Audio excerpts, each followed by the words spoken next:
Novels are built on characters which interact with each other, and the story progresses. But sometimes, more than the plot, the inner workings of the characters' minds, or rather the mindscapes, become the point of interest in a novel. And interestingly, when that mindscape, or rather mindscapes, come in close contact with each other, the crisscrossing, the digressions, it all transforms into an epic narration. So welcome back to this close reading of one of the finest novels by Virginia Woolf, as we will be looking at what happens after we leave Peter Walsh with his thoughts, with his memories, and who do we latch on to, whose mind do we captivate, whose mind do we capture and look into in our reading of Mrs. Dalloway.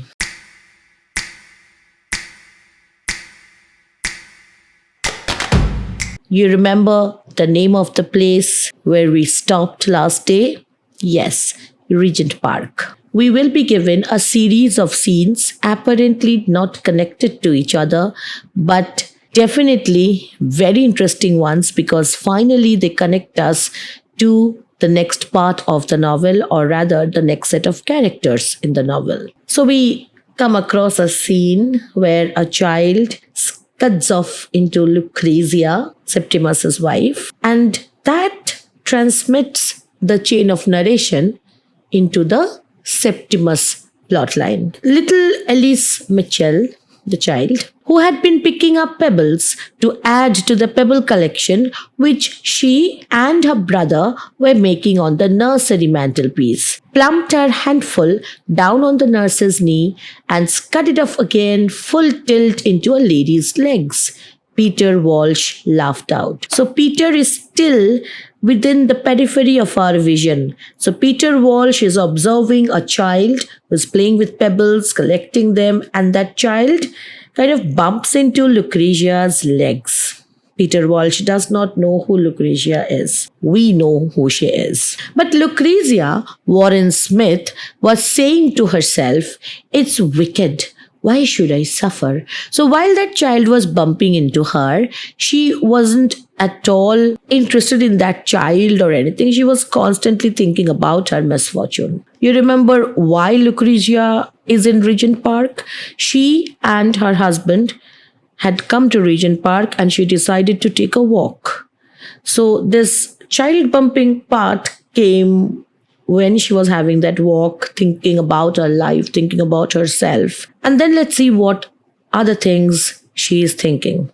So we are right now inside the mind of Lucrezia, or who is shortly also called Rizia. But for herself, she had done nothing wrong. She had loved Septimus. She had been happy. She had had a beautiful home. And there, her sisters lived still making hats. Why should she suffer? So see, this is another instance of marriage without communication. The child ran straight back to its nurse, the child who was collecting pebbles. And Rizia saw her scolded, comforted, taken up by the nurse, who put down her knitting, and the kind-looking man gave her his watch to blow open to comfort her. Who is this kind-looking man, can you guess? Absolutely correct. That is our very own Peter Walsh. So we are looking at Lucrezia through Peter's eyes, and then looking at Peter through Lucrezia's eyes. But why should she be exposed? Why not left in Milan? Why tortured? Why? So looking at that gesture of Peter Walsh to comfort the child by opening up the flap of his watch, somehow that triggers the idea of being exposed in Rizia. And then she takes us back to her past in Milan, in Italy. She frowned. She stamped her foot. She must go back again to Septimus, since it was almost time for them to be going to Sir William Bradshaw. Now, this Sir William Bradshaw happens to be a physician. Okay. She must go back to him sitting there on the green chair under the tree. So Septimus was sitting while Lucrezia was having a walk, talking to himself or to that dead man Evans. So Evans is Septimus's dead friend who had died in the war, whom she had only seen once for a moment in the shop. He had seemed a nice, quiet man, a great friend of Septimus's, and he had been killed in the war. But such things happen to everyone. So you see, trauma is not something very exceptional. It is not like the things which become the cause of trauma are extraordinary incidents. Trauma is a very personal way to deal with some kind of crisis. And the Great War, the First World War, it was one of the first of its kind of experience of violence that Europeans had. And therefore, it was not always very easy for somebody who was not directly exposed to that kind of a scene or a violent. So it was not easy or natural for a person who was not directly exposed to that kind of a violent scenario to understand how traumatic it could be. So Lucrezia never understood why her husband was so traumatized by the death of his friend, because, well, friends die. Everyone has friends who were killed in the war. Everyone gives up something when they marry. Now, she is suddenly connecting war with marriage. Obviously, things are not going according to her plan in her marriage. It is understandable quite clearly. So, Rizia thinks about Septimus's deterioration as a disruption of normal reaction to tragedy. She feels that tragedies happen in life and you're supposed to react to it in a certain way where you go through some kind of a catharsis to normalize the experience, to deal with it in a positive way. But in Septimus, she sees the absence of that kind of positive coping up. Okay, and that makes her feel that this is unfair to her. Why should her husband be different while the rest of the world seems to go on fine? She had given up her home. She had come to live here in this awful city. But Septimus let himself think about horrible things, as she could do if she tried. She thinks that she had also undergone trauma, the trauma of leaving your comfort zone behind, coming to an alien country, giving up old habits. And somehow it sounds juvenile the way she is comparing her kind of tragedy with the kind of tragedy that Septimus witnessed. She is completely forgetting the aspect of violence here, it seems. She had not experienced violence. Septimus has. And violence has its own cruel way of deadening the senses. It can really turn you mad. He had grown stranger and stranger. And then, as we read on, they went to Hampton Court on top of a bus. So now she's trying to recount the memories when they had fun together. So it's not like Septimus had always been this morose or grumpy. He had been a different person too, and it was possible to have an entertaining life with him.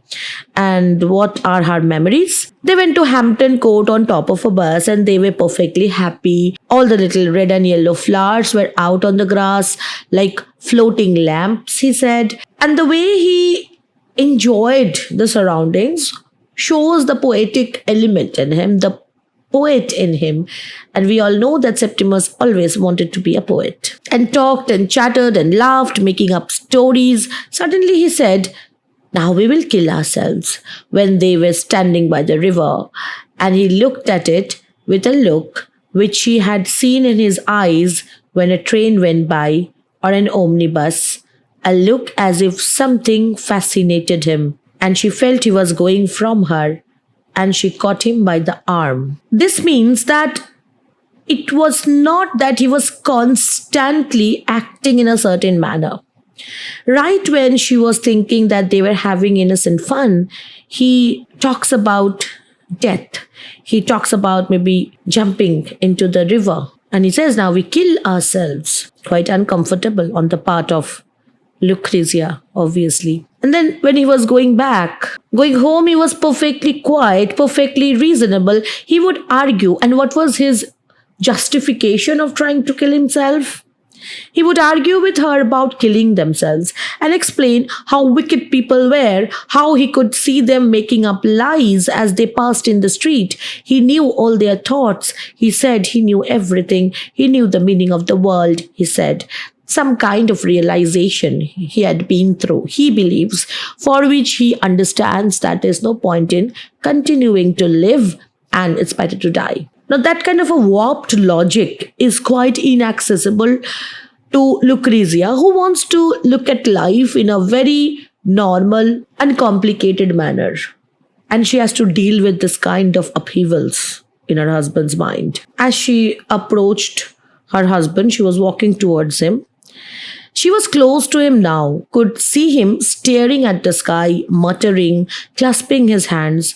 Yet Dr. Holmes was the regular physician and Dr. Bradshaw was rather the psychologist they were about to meet. So Dr. Holmes had tried to diagnose Septimus in a certain manner, and what had he done?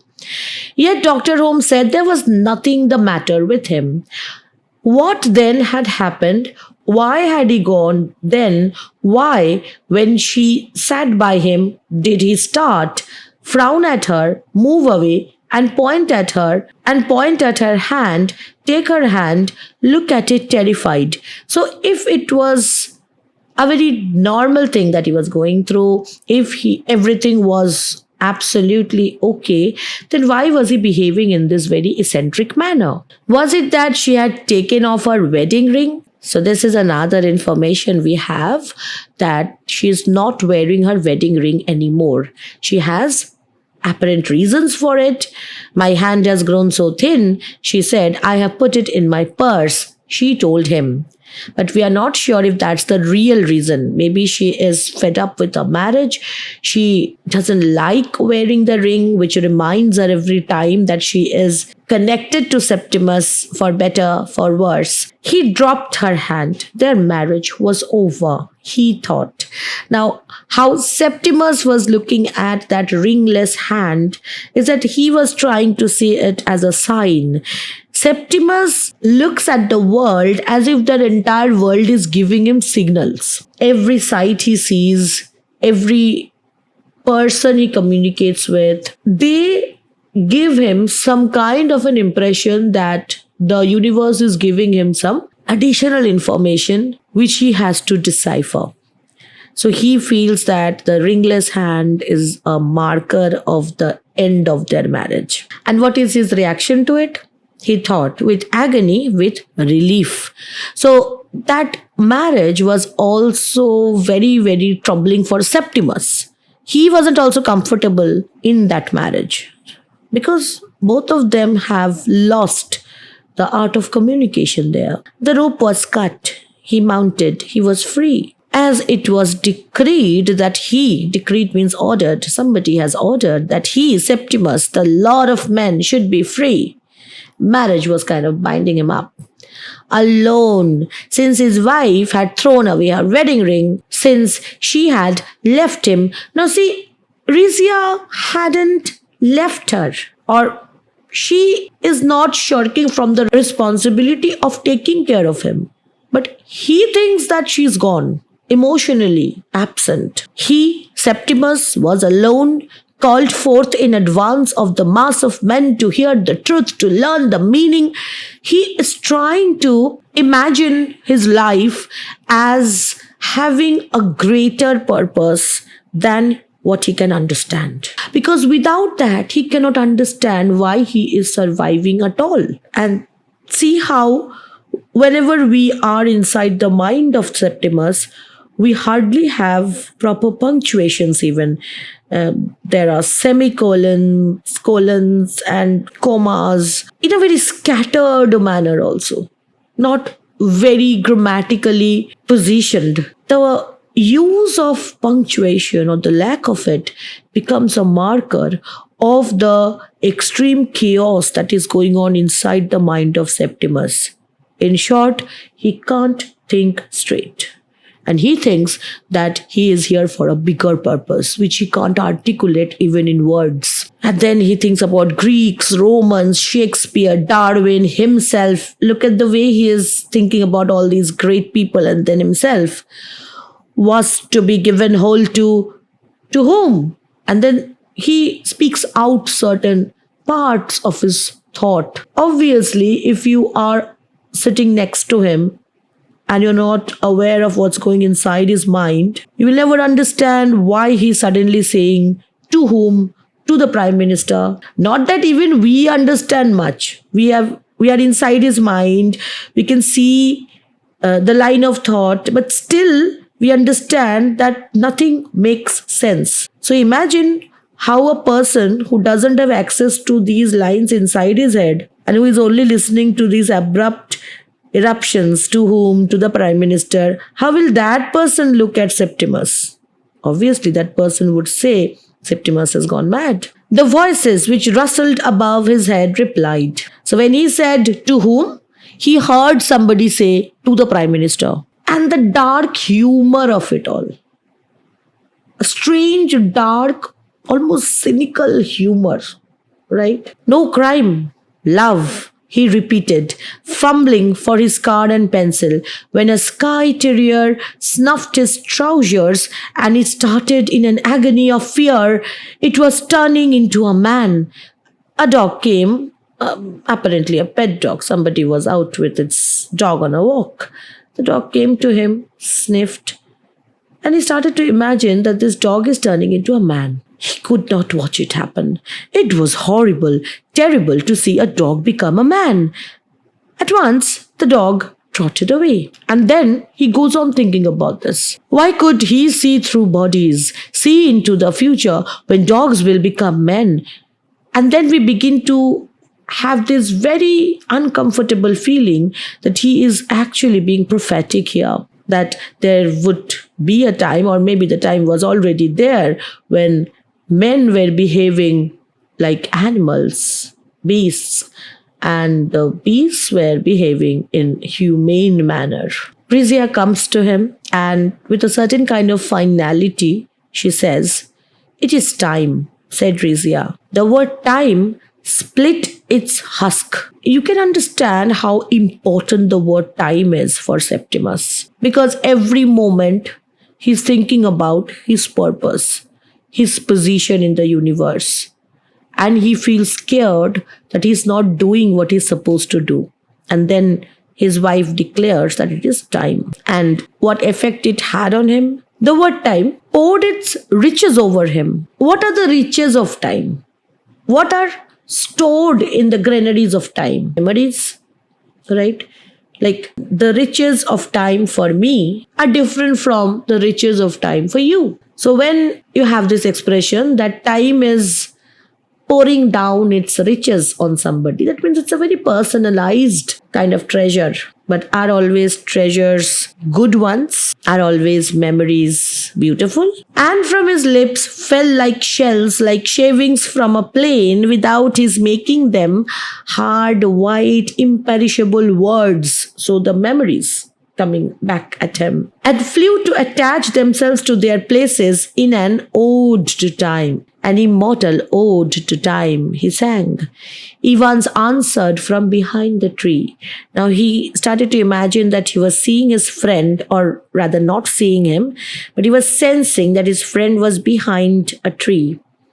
The dead were in Thessaly, Evans sang, among the orchids. There they waited till the war was over, and now the dead, now Evans himself. For God's sake, don't come. Septimus was thoroughly uncomfortable by his memories, by his thoughts. He was not ready to face the fact that his friend was dead, and so were the others. For he could not look upon the dead.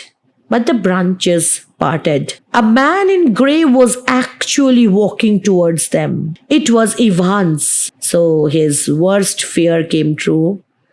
Evans materialized out of the bushes. He came towards him in a grey suit, but no mud was on him, no wounds. The warfare that took place during the First World War was mostly in marshy lands, so there was a lot of mud and soldiers were obviously wounded. But when he saw Evans, he saw that he had no mark of any mud or any wound on him. He was not changed. I must tell the whole world, Septimus cried, raising his hand as the dead man in the grey suit came nearer, raising his hand like some colossal figure who has lamented the fate of man for ages in the desert alone, with his hands pressed to his forehead, furrows of despair on his cheeks, as if he is transformed into a statue kind of a thing, and now sees light on the desert's edge, which broadens and strikes the iron black figure. And Septimus half rose from his chair. That figure coming close to him was so real for him. And then suddenly, his thoughts are interrupted by his wife's words. But I am so unhappy, Septimus. Rizia speaks here. The millions lamented. So Rizia is unhappy. Septimus knows that, but everybody is unhappy. He is always thinking about bigger things, the larger picture. For ages they had sorrowed. He would turn round, he would tell them in a few moments, only a few moments more, of this relief, of this joy, of this astonishing revelation. What? What revelation? We don't know. Neither does he. He's about to have some kind of positive revelation. Suddenly his thought is interrupted. The time, Septimus, Rizia repeated. What is the time? He was talking. He was starting. This man must notice him. He was looking at them. I will tell you the time, said Septimus very slowly, very drowsily, smiling mysteriously. As he sat smiling at the dead man in the grey suit, the quarter struck. The 11:45. And this is the recurrent motif in Mrs. Dalloway. The clock strikes. It reminds us of the passage of time, brings us back to the present moment, the now of it. Right when Rizia is asking the time, the clock strikes and we understand it's 11:45. Who was this man in grey suit? Was it really an apparition? Did Septimus really see his friend Evans coming out of the bush? That was our very own Peter Walsh. So you see, it's like the game which Virginia Woolf is playing with point of view. We have seen how Septimus was looking at the man in grey suit. He thought that it was Evans coming towards him. It was an apparition. But in reality, it was Peter Walsh. And when Peter Walsh was walking past Septimus and his wife, did Peter Walsh understand the trauma of Septimus, the sadness of Rizia? No. He thinks they are a very sweet couple. And that is being young, Peter Walsh thought as he passed them. To be having an awful scene, the poor girl looked absolutely desperate in the middle of the morning. But what was it about, he wondered. He detected some kind of trouble between the two, but it's like maybe they're having some fight and they'll come out of it easily. He obviously didn't understand a bit about the real problem that Septimus was going through. Why is this game necessary? Because Woolf wants us to understand that no matter how disturbed we are as people, we appear quite normal or undisturbed to the rest of the world. So this whole idea of what normalcy is basically created out of what we see in others and consider as normal. While the irony is that we don't see reality at all. So interestingly, we can say that what appears to be normal is basically a myth that we create, because we are never ever given access to the reality of a person's thought. And so, more than often, we consider our anxieties, our despair as abnormal because we see others are not reacting, I am reacting. So I might be not normal. But the point is, everybody has his, her share of anxiety. It's only the facade of normalcy that we carry, which creates all the trouble. So we keep on shifting between the life of Septimus, Rhizia, and the thoughts of Peter Walsh. And as we drift into the mind of Peter once more, we see how he looks at London and how he looks at the changes that has taken place, that has come about because he is here after a certain gap in time. Those 5 years, now he's reminiscing about 1918 to 1923, had been, he suspected, somehow very important.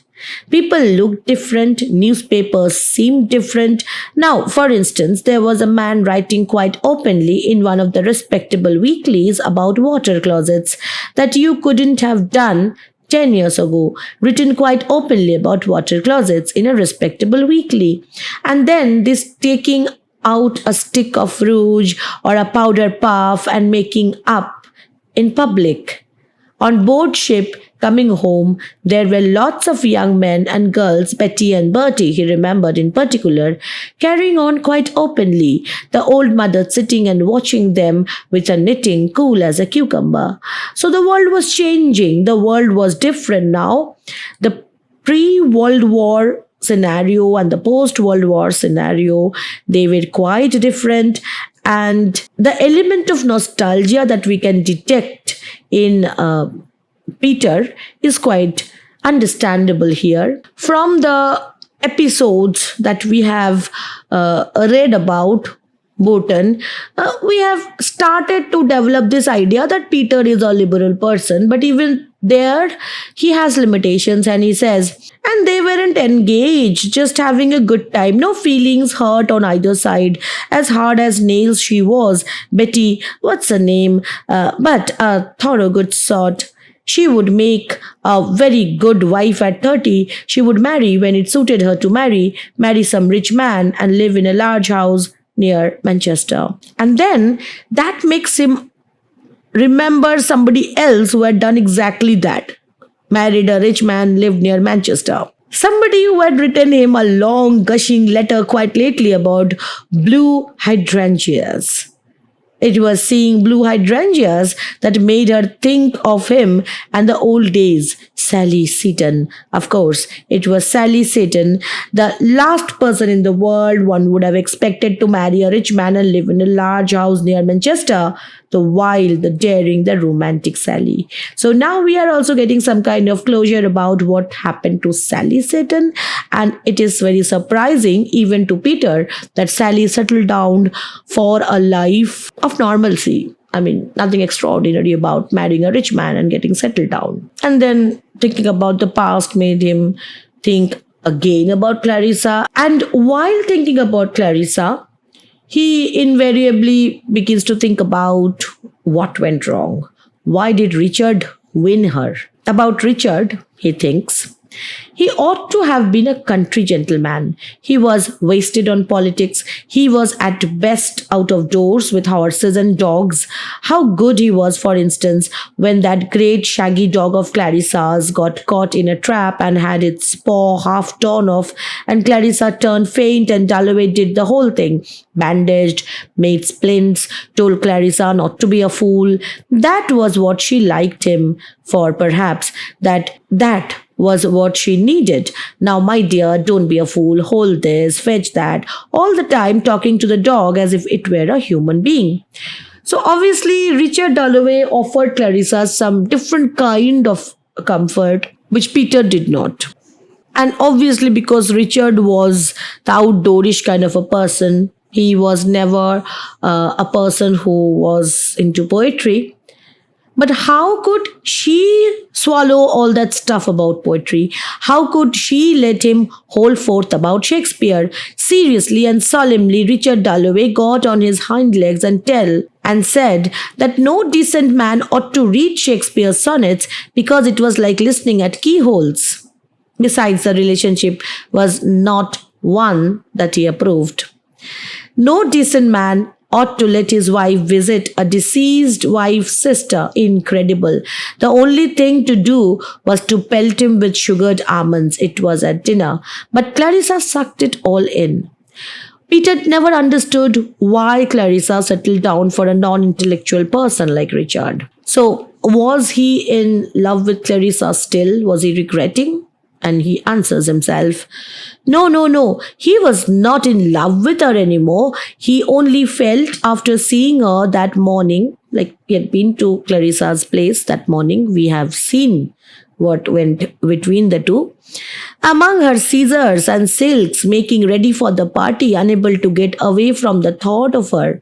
She kept coming back and back like a sleeper, jolting against him in a railway carriage. Which was not being in love, of course. Like, he was thinking about her, about the life she is leading. But it's not that he was in love with her. Of course, it was thinking of her, criticizing her, starting again after 30 years, trying to explain her.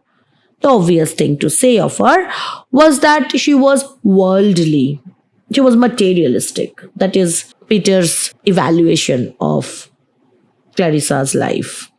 Cared too much for rank and society and getting on in the world, which was true in a sense. She had admitted it to him. It's like earlier also he knew that these are the things which she prioritized. And now that he revisited her, went back to her after so many years, she has not changed. And the regret is that she had been an important part of his life, and still he couldn't change the way she looked at the world. We can move on to the part where he walks out of Regent Park. A terrible confession it was. He put his hat on again. But now, at the age of 53, one scarcely needed people anymore. Life itself, every moment of it, every drop of it, here, this instant, now, in the sun, in Regent's Park, was enough. Too much indeed. A whole lifetime was too short to bring out now that one had acquired the power, the full flavor to extract every ounce of pleasure, every shade of meaning. So this age at which he has arrived has kind of empowered him. And he doesn't look at life as something that is built up on regrets and lost opportunities. He feels that a lot of things can be achieved even in a moment. It was impossible that he should ever suffer again as Clarissa had made him suffer. Why could Clarissa make him suffer? Because he was young, he wasn't aware of the potential of every moment. Now he is experienced and he will never be hurt the way he had been hurt. For hours at a time, for hours and days, he never thought of Daisy. Somehow we believe that perhaps because Clarissa was his first love, he can never come out of it. Could it be that he was in love with her then, remembering the misery, the torture, the extraordinary passion of those days? It was a different thing altogether. So what is the difference now? How is this love different? How is his love for Daisy different? A much pleasanter thing. The truth being, of course, that now she was in love with him. It was not like he was chasing her. It was like he was wanted by her. And that perhaps was the reason why, when the ship actually sailed, he felt an extraordinary relief, wanted nothing so much as to be alone, was annoyed to find all her little attentions. Like when he was getting ready, she had packed things for him, cigars, notes, a rug for the voyage, and he found those things in the cabin and he was annoyed. Like he did not want her presence to be there in any form. Everyone, if they were honest, would say the same. One doesn't want people after 50.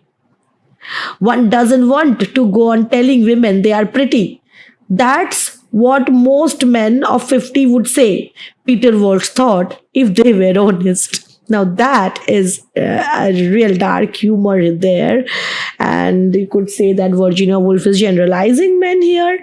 Peter Walsh is, and Peter Walsh is, I don't know, maybe is right, and it's not true just about men but also women, because the sexual energy that drives the action of interacting with the opposite sex, it dies away, as you approach your 50s, and then you go past that age, you begin to understand that it's not really worth it chasing somebody, complimenting somebody.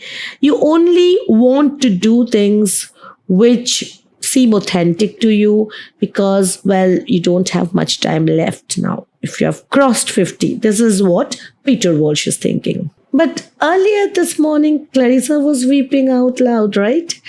But then these astonishing accesses of emotion, bursting into tears this morning, what was all that about? What could Clarissa have thought of him? Thought him a fool, presumably? Not for the first time. So did Clarissa burst out crying because she felt that it would have an effect on him? Well, it does have an effect on him. He's constantly thinking about her, right? So while Peter Walsh constantly tries to justify to himself that Clarissa doesn't mean anything to him anymore, we can really see him thinking only about Clarissa, and we begin to doubt how far he is truthful about himself. And then when he was thinking about all these things, a sound interrupted him. A frail, quivering sound, a voice bubbling up without direction, vigor, beginning or end, running weakly and shrilly and with an absence of all human meaning. So a voice, a sound, without words, without meaning, interrupts him. And that sounds like fa so fo sweet mo. Maybe it's a song. Who is singing? Now this is happening in reality. So we are outside the mind of Peter, and we are also listening to this tune. And this tune, somebody is singing something, although we can't make out the words.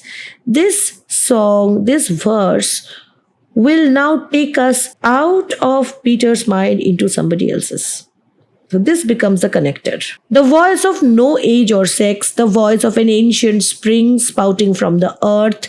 It's like a fountain is springing out of earth. But obviously this is a song, somebody is singing it, but it doesn't sound like a song. And it was just opposite Regent Park Tube Station. From a tall quivering shape, like a funnel, like a rusty pump, like a wind-beaten tree, forever barren of leaves. So a human being is described here. Quivering, like a funnel, like a rusty pump, like a tree which is barren. And again, those two lines. So, fu sweet mo. And rocks and creaks and moans in the eternal breeze. And then we come right to the person who is singing. The battered woman. For she wore a skirt with her right hand exposed, her left clutching her side, stood singing of love, love which has lusted a million years, she sang, love which prevails, and millions of years ago her lover, who had been dead these centuries, had walked, she crooned with her in May. So it's like this beggar woman who is singing this song has been singing through eternity. And this is how almost supernatural magnificence is attached to this very, very frail figure of a woman, and London transforms into a land of mythologies. As the ancient song bubbled up opposite Regent's Park Tube Station, still the earth seemed green and flowery. Still, though it issued from so rude a mouth, that song came out of a beggar's mouth.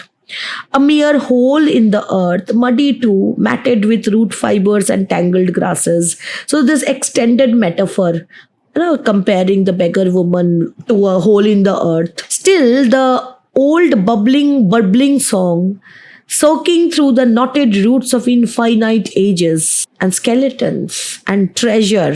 And then we go closer to that beggar woman, following that song. Still remembering how once in some primeval May, she had walked with her lover, this rusty pump. She had been earlier compared to a rusty pump. So now Virginia Woolf, or the narrator, is directly calling the woman the rusty pump. This battered old woman with one hand exposed for coppers, the other clutching her side. So she is holding up one hand so that people can give her some coins. And the narrator says, would still be there in 10 million years, remembering how once she has walked in May, where the sea flows now, with whom it did not matter. He was a man, oh yes, a man who had loved her. But the passage of ages had blurred the clarity of that ancient May day. And that's why the words are not clear anymore, because her memories have also faded. And then what did Peter Walsh do? Peter Walsh couldn't help giving the poor creature a coin as he stepped into his taxi. And this action is put within parentheses. You would notice that a lot of things which are happening in reality or in external reality are often kept within parentheses, within brackets, whereas whatever is happening inside the mind, they are put as primary narration. So this is like prioritizing the inner world, preferring the mindscape to the external reality, external action. So the song continues, and this song will again connect us to Rizia, because Rizia is also listening to this song. And how does she react? Poor old woman, said Rizia Warren Smith, waiting to cross. Oh, poor old wretch. Suppose it was a wet night. Suppose one's father or somebody who had known one in better days had happened to pass and saw one standing there in the gutter. And where did she sleep at night? So the same beggar woman is now being observed by Rizia, and she is thinking about how miserable her life is and all that. And the line which Peter was also listening to comes alive again.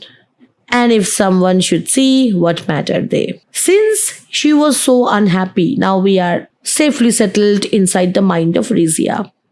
Since she was so unhappy, for weeks and weeks now, Rizia had given meanings to things that happened, almost felt sometimes that she must stop people in the street if they looked good, kind people, just to say them, I am unhappy. And this old woman singing in the street, if someone should see, what mattered they, made her suddenly quite sure that everything was going to be right. This happens, when you put your sorrow in perspective in comparison to somebody who is also suffering, and you notice that, okay, despite their sorrow, despite their suffering, they are able to sing something. So then, you begin to have this feeling that maybe things will be all right for me. They were going to Sir William Bradshaw, the psychiatrist. She thought his name sounded nice. He would cure Septimus at once. And then there was a brewer's cart, and the grey horses had upright bristles of straw in their tails. There were newspaper placards. It was a silly, silly dream, being unhappy. So she wants to be happy. She is looking forward to this appointment with Bradshaw. And she is also raising our expectations as how is Bradshaw going to treat him. So they went to this psychiatrist, and what was their experience there? Before describing to us what happens in Bradshaw's chamber, we are given some insight into Septimus's earlier life before the war. To look at, he might have been a clerk, but of the better sort, for he wore brown boots. His hands were educated.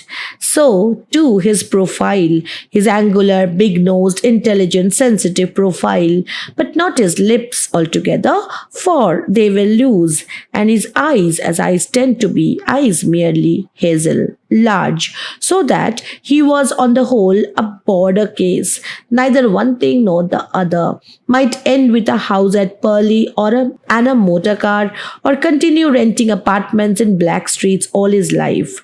So Septimus wasn't very extraordinary looking person, but then he had his plus points even in his appearance. As for the other experiences, the solitary ones which people go through alone, in their bedrooms, in their offices, walking the fields and streets of London, he had them. He had left home a mere boy. Why? Because of his mother. She lied because he came down to tea for the 50th time with his hands unwashed, because he could see no future for a poet in Stroud. So we understand that his primary aim, ambition was poetry. And then he told his sister that I want to be a poet, and had gone to London. But then what happened after he came to London? London has swallowed up many millions of young men called Smith, thought nothing of fantastic Christian names like Septimus, with which their parents have thought to distinguish them. Smith is a very ordinary surname, and no matter how extraordinary the name Septimus is, because he was ultimately a Smith, and London swallowed him. So the ordinariness, and this reminds me of the portrait of James Joyce, and the way names become a marker of a duality. Like there you have the name Stephen Dedalus. Okay. Stephen is a very Christian name. Dedalus is a very non-Christian mythological name. And that duality becomes a very significant marker of the conflict inside the person. And a very similar thing is noticed in poetry of Eliot, when we look at something like J. Alfred Prufrock. On one hand, he is Alfred, which is the name of a king, and Prufrock is like very feminized name, very ordinary kind of a name, which doesn't strike as something masculine even.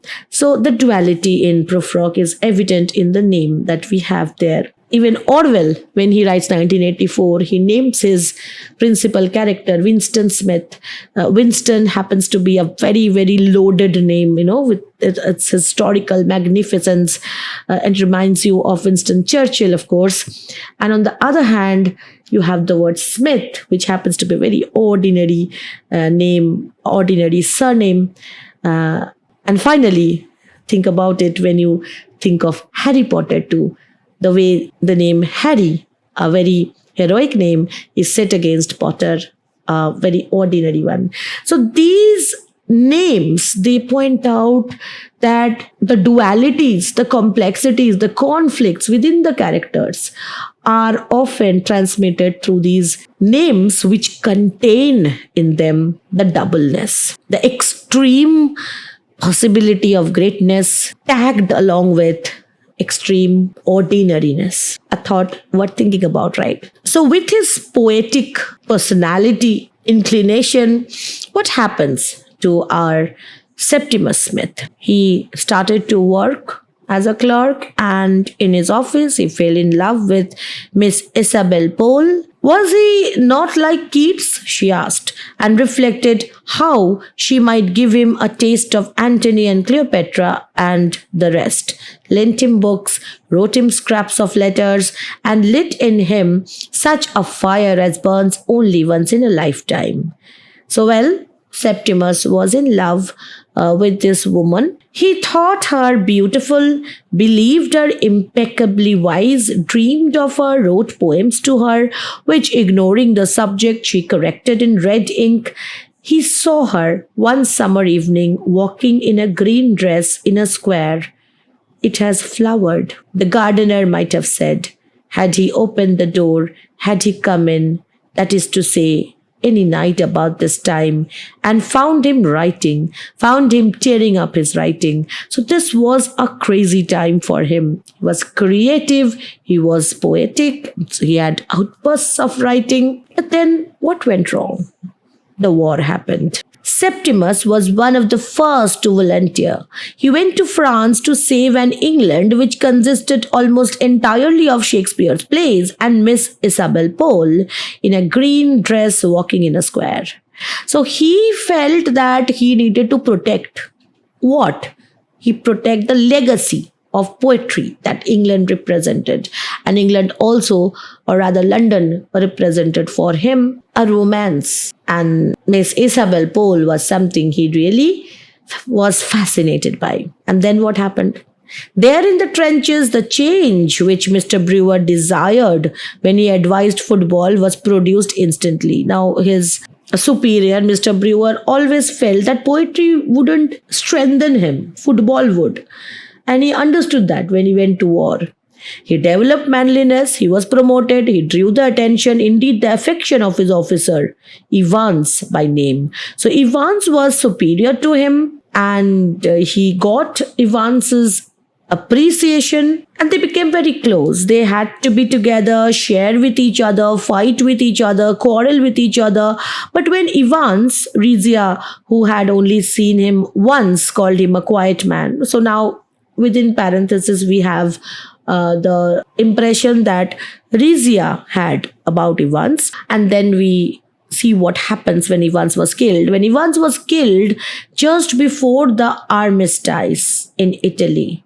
Armistice is the time when it was decided that there won't be any more war, and it was like a ceasefire kind of a treaty. But sadly, right before the armistice, Evans was killed.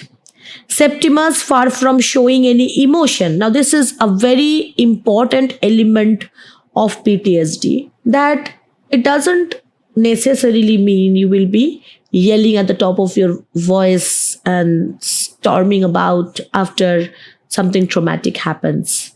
More often than not, people react to an incident with denial, and they don't react to it even.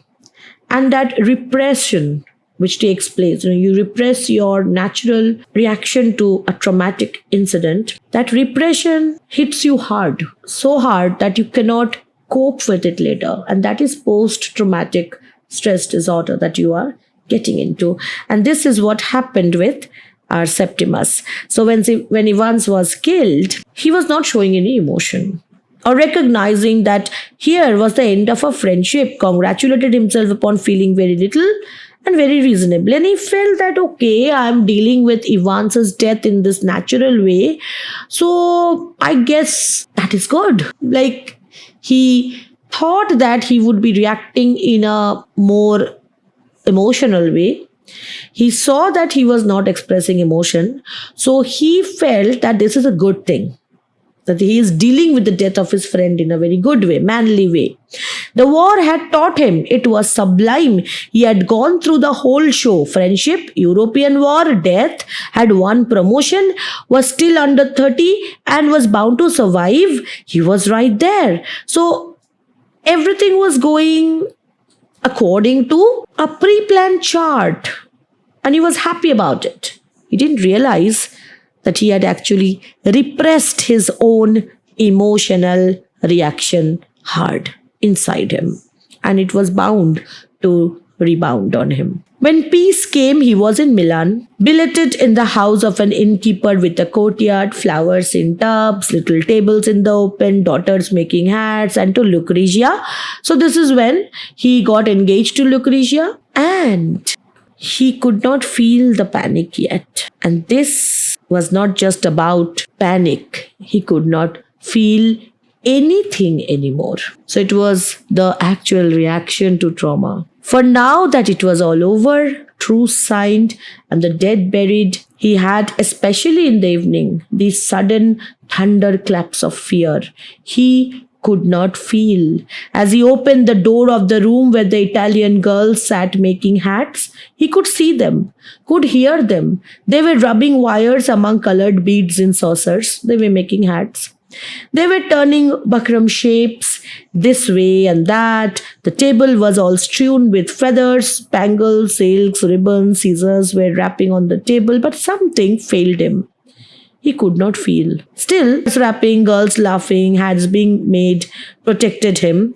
He was assured of safety. He had a refuge, but he could not sit there all night. It's like the surroundings were familiar to him. That provided him with a sense of support, but it did not give him any kind of feeling. And this was the time when he was engaged to Rizia. He asked Lucrezia to marry him, the younger of the two, the gay, the frivolous, with those little artist fingers that she would hold up and say, "It is all in them." So Rizia was a very cheerful girl. He had proposed to her. "It is the hat that matters most," she would say when they walked out together. Every hat that passed, she would examine. Like, she was a hat maker. So any person who would go next to them or walk past them, she would look at the hat, try to comment on it. Now, how did Septimus react to all this cheerfulness, this youth, this energy? "Beautiful," she would murmur, nudging Septimus. Nudging means, poking, like, "Look at that. She's beautiful." But beauty was behind a pane of glass. Even taste. Rizia liked ices, that is ice creams, chocolates, sweet things, had no relish to him. So it's not just emotions we are talking about, actual sensations which make life worth living. Gone. He looked at people outside. Happy they seemed, collecting in the middle of the street, shouting, laughing, squabbling over nothing. But he could not taste, he could not feel.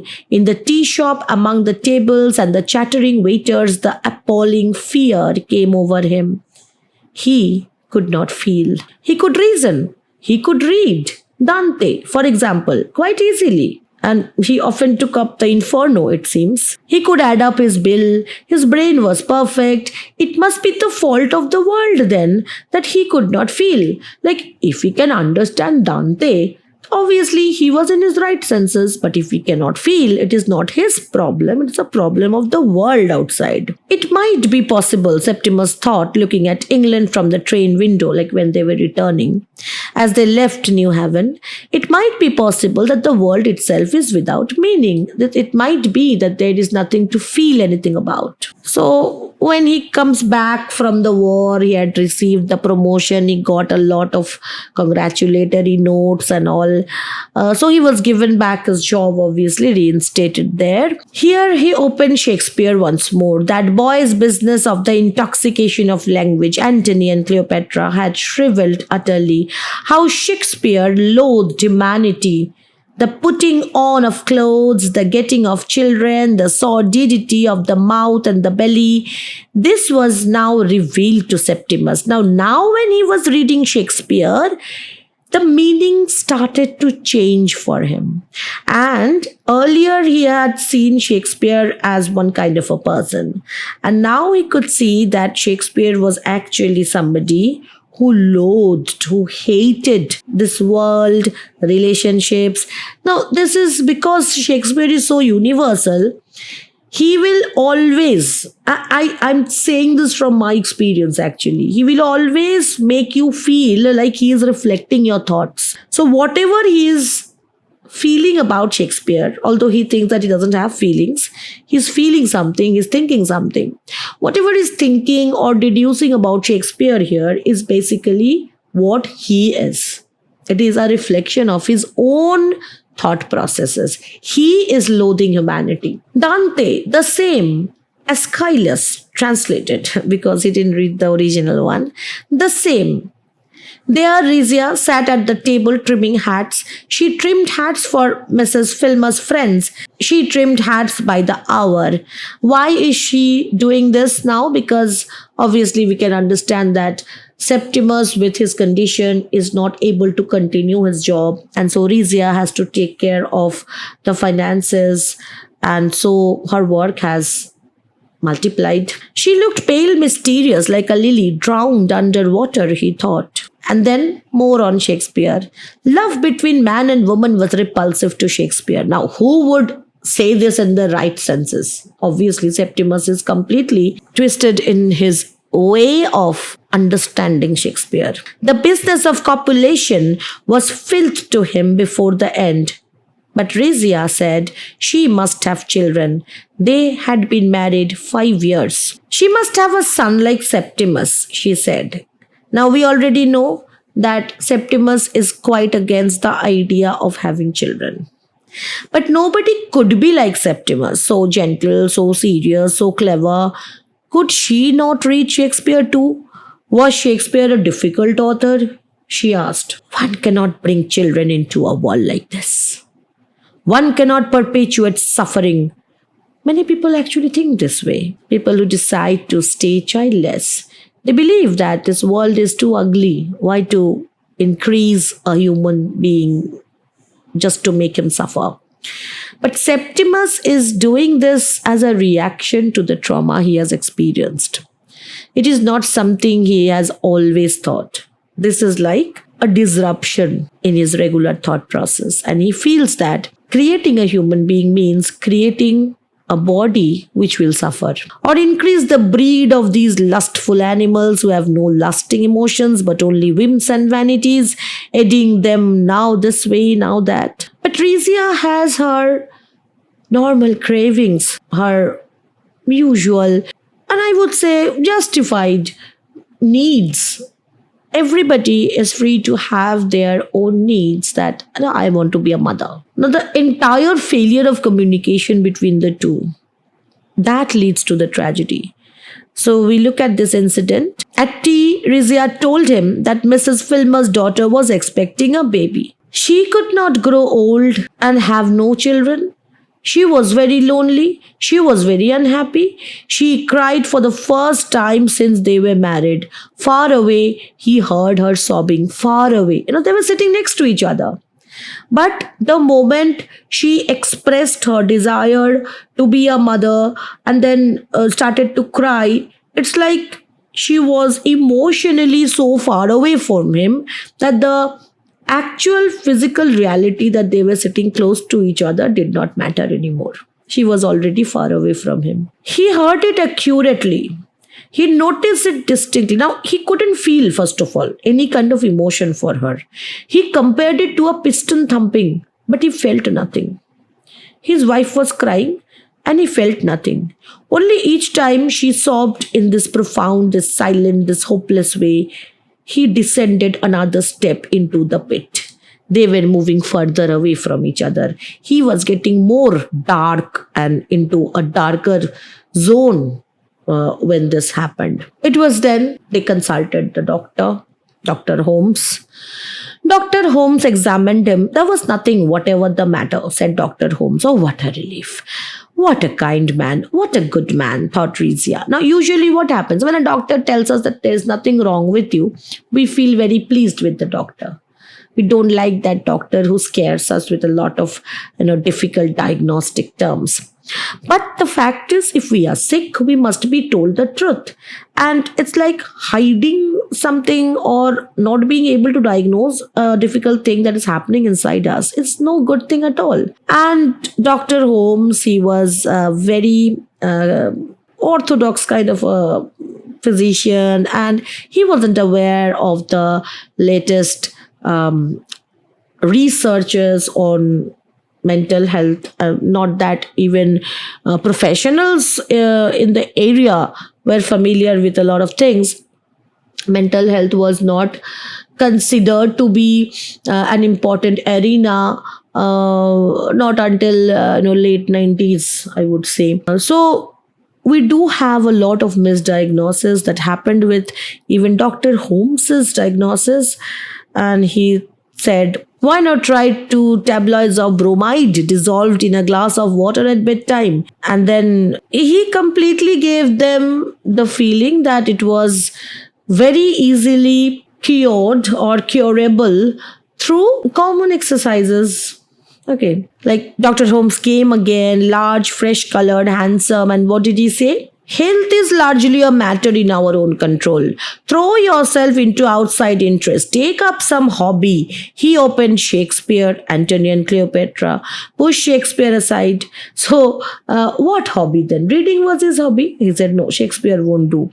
Some hobby, for he did not owe his own excellent health and he worked as hard as any man in London to the fact that he could always switch off from his patients on to old furniture. So he gave a very common kind of a remedy or suggestion, and he was absolutely unaware of the real implication of Septimus's malady. When the damned fool came again, like Septimus was right about this one thing, that Dr. Holmes was really not worthy.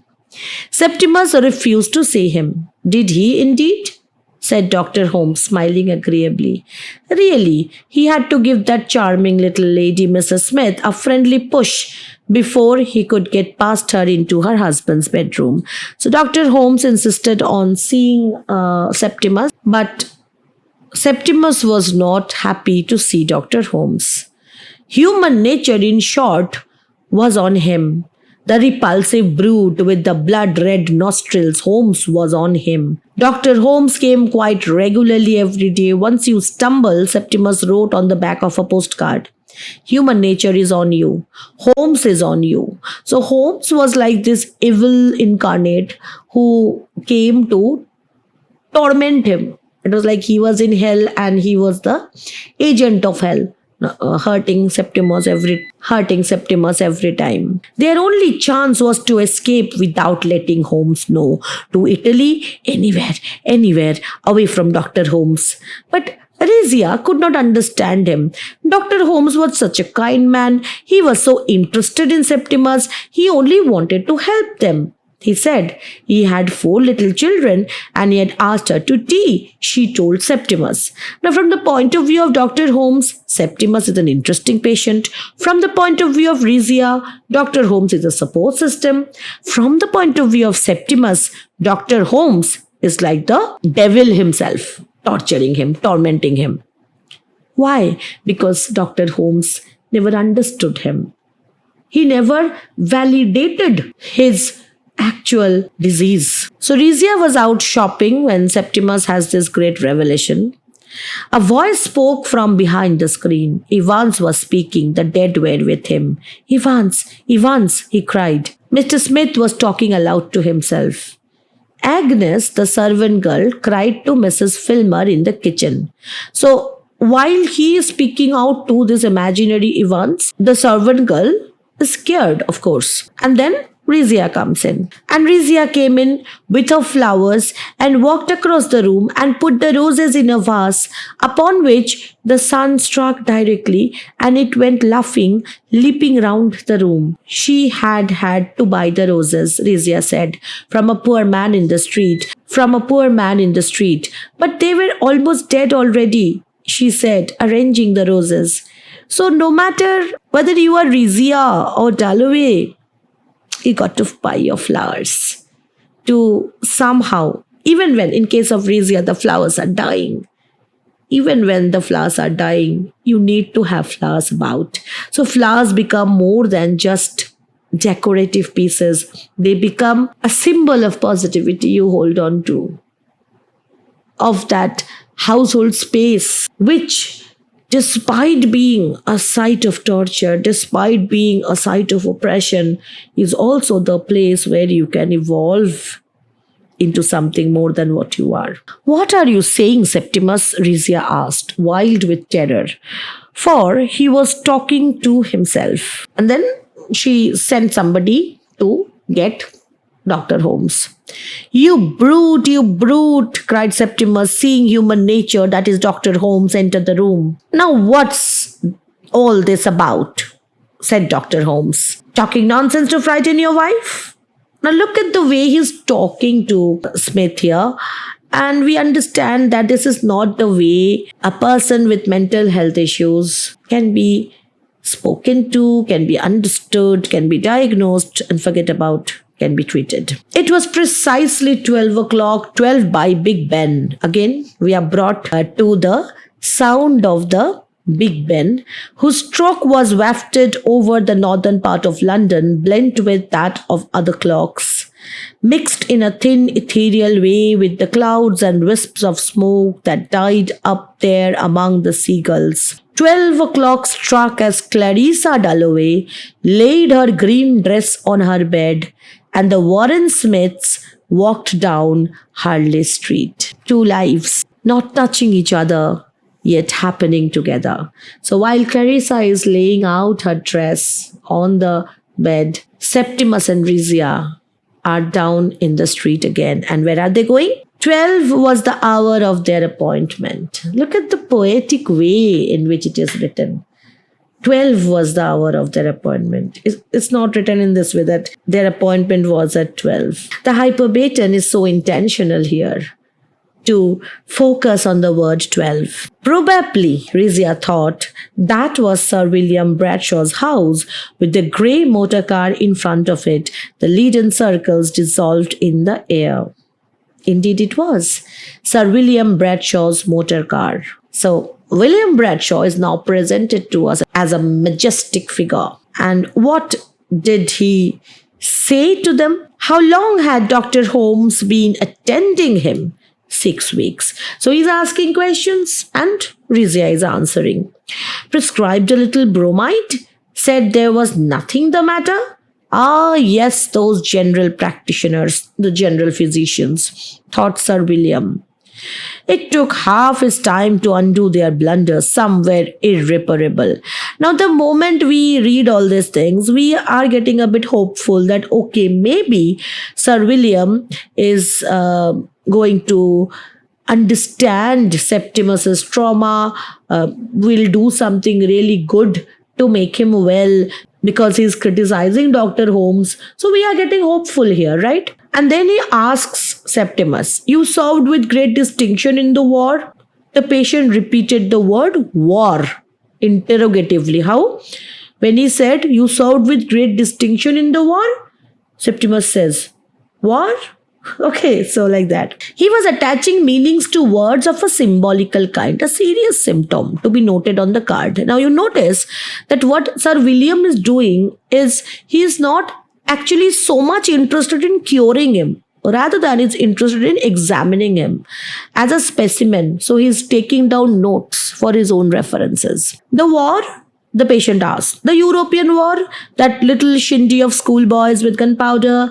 Had he served with distinction? He really forgot. In the war itself, he had failed. Rizia says, yes, he served with the greatest distinction. He was promoted, and they have the highest opinion of you at your office, Sir William murmured. So that you have nothing to worry you. No financial anxiety, nothing. And then Septimus says, I have, he began, committed a crime. Now, Rizia thinks that he's saying I've committed a crime and doesn't want Bradshaw to judge him in any way. And so she says, he has done nothing wrong whatever. Rizia assured the doctor, if Mr. Smith would wait, said Sir William, he would speak to Mrs. Smith in the next room. So he speaks to Rizia privately. Her husband was very seriously ill, Sir William said. Did he threaten to kill himself? So he's right in some ways, his angle of understanding Smith is not very, very erroneous. He's right. We know that Septimus wanted to kill himself. Oh, he did, she cried. But he did not mean it, she said. Why is she saying this? Because she doesn't want them to diagnose Smith as a danger to himself. In that case, Smith will be taken away from him. She doesn't want that. She wants him cured, but with her. Okay? It was merely a question of rest, said Sir Williams, of rest, a long rest in bed. There was a delightful home down in the country where her husband would be perfectly looked after. Away from her? She asked, unfortunately. Yes. So, William is talking about an asylum, a mental asylum here. The people we care for most are not good for us. when we are ill. So he wants to make sure that Smith gets the right kind of treatment away from Rizia in an exclusive facility. But he was not mad, was he? Sir William said he never spoke of madness. He called it not having a sense of proportion. Now, it's a very common thing in psychiatry that they don't like to use the word mad. They have periphrases for it, other ways of calling it. And they use words like mentally disturbed, having a lack of proportion. Okay. Why? Because the word mad triggers a lot of negativity. Okay, and is associated with a very gruesome kind of treatment which was done in the early 19th century and then late 19th century, like electrifying the patients and all. So madness is something which is now replaced with words which are more acceptable for the family of the diagnosed. See, when I am using the word diagnosed here. So she was given this solution, and how does she take it? She was upset, but she understood that this was the only solution possible. Now William comes back to Septimus. We have had our little talk. That means I have spoken to your wife. He says you are very, very ill, Rizia cried. We have been arranging that you should go into a home, said Sir William. One of Holmes's homes, sneered Septimus. So Dr. Holmes is a scary thing for him. So he doesn't want to go to Holmes's home. And that pun is very humorous, although very, very dark too. We all have our moments of depression, said Sir William. And then, how does Septimus look at Williams? Is he any different from Holmes? Not at all.